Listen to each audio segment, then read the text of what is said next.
What's up, everybody? Matt DeBerry, dogpost.com, and in today's video, I'm going to give you the behind-the-scenes inside scoop on one of Georgia's best players. It's tight end Oscar Delp. This is a young man who grew up where I grew up. I've known him and his family for several years now, and I'm going to tell you how I got to know Oscar, a little bit about his background, his recruitment, why he went to Georgia, when he knew he was going to go to Georgia, and the type of impact that he's already made and probably should make this upcoming season. So I've been writing this, hopefully like a New York Times stylish article about Oscar and his background leading up to his career at Georgia over on Dawg Post. Still working on it. That should come out later this week. There's supposed to be semicolons and all of it in there. It should be a big-time story, okay? But I want to get on here and talk about it. So the first time I saw Oscar Delp, I had heard about him as a sophomore and knew who he was. But the first time I saw him actually move around and do some things in a combine type of setting was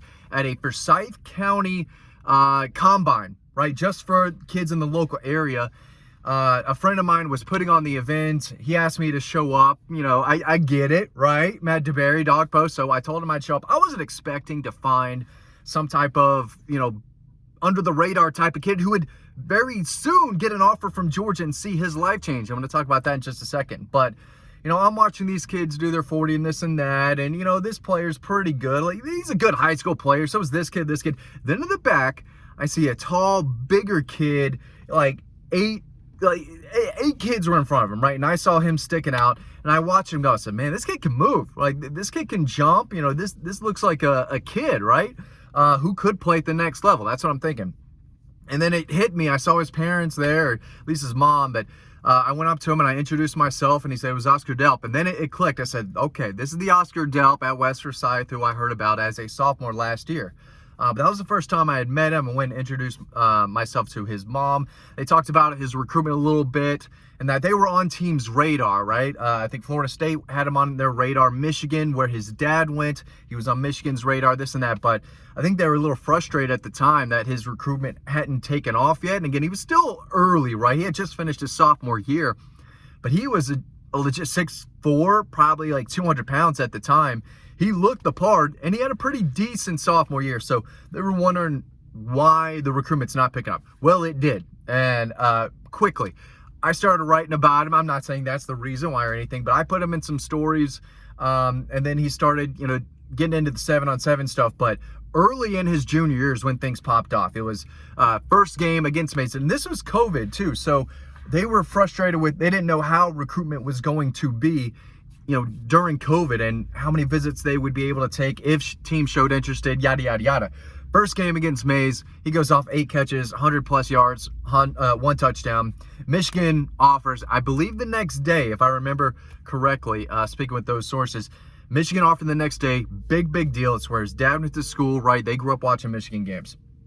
That was a big deal. The dominoes started to fall, and Georgia offered in late September. And that was it. I think Oscar and maybe his family or people close to him might say the Georgia offer was, when he got that, it was gigantic. And there was always a sense that, okay, if this is the guy that Todd Hartley is going to go after and recruit, this kid is already showing a lot of interest in Georgia early. He had told me before that the Georgia offer would be a big one. Proximity to home, the culture, everything is what he was looking for. And I knew then when Todd Hartley said, you know what, that's going to be my guy in this class, I'm all about it, that Georgia would be really tough to beat. Michigan recruited him hard. He took an official visit to Florida that ended up kind of being a waste of time thinking about it and hearing how that went. But Oscar was a really good player. He dominated the rest of that junior season. It was the COVID year. But he's a guy who plays with aggression and passion. And there were several times where he went up against some big-time rivals. Because I'm telling you, I live in this area still. I grew up in Forsyth County.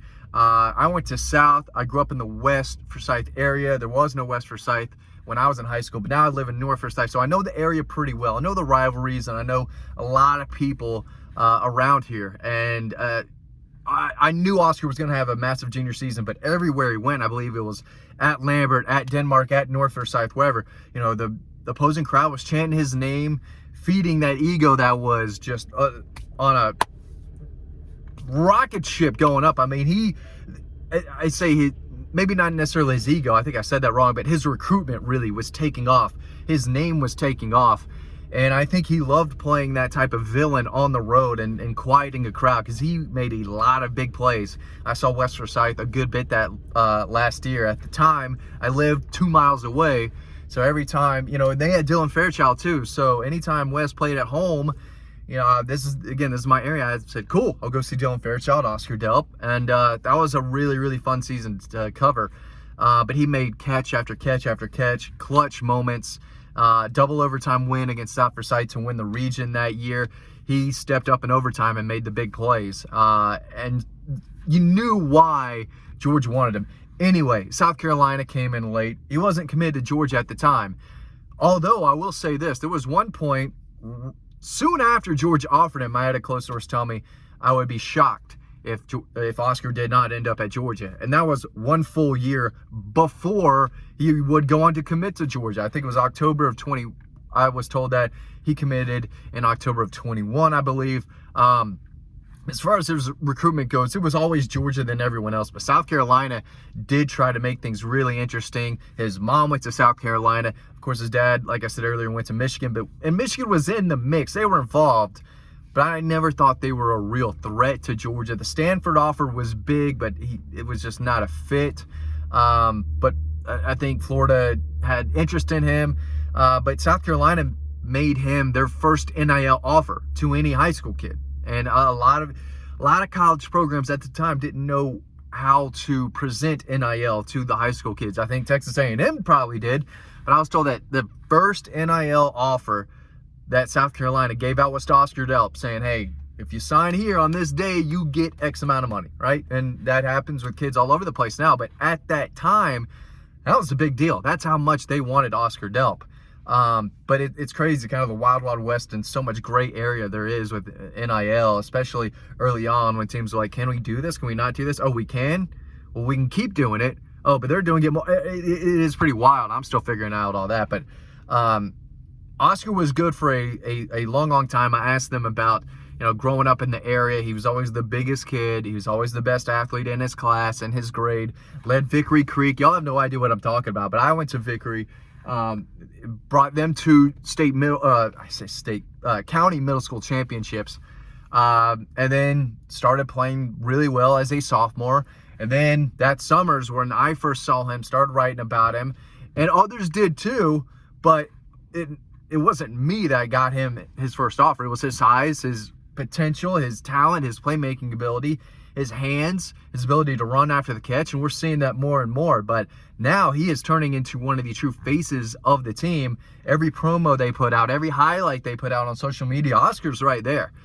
He is a good player, but he's helping market the program right now. And this 24 team has Oscar written all over it. He's #1 tight end, right, on the team for the first time. And he's ready to make his statement. Like, hey, I know Brock Bowers, how great he was, right? And I think in Oscar's mind, he goes, yeah, I saw him more than anyone else. I'm in that room. I know he was special, but I'm a big-time player too, and I can play at the next level, and I can be a lead, go-to, reliable, dependable, big play, tight end, pass catcher on this team for the #1 team in the country. So he's got a big challenge, big test in front of him, because that's a lot of pressure, right? To be the #1 tight end at Tight End University, a lot of eyes on Oscar, but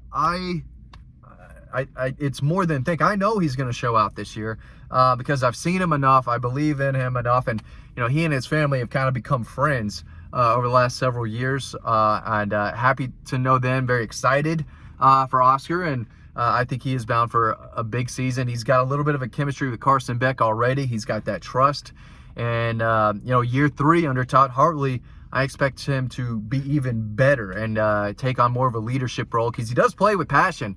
He gets after it. He plays with emotion, and when he makes a big play, everyone knows it, right? And he's going to get excited about it.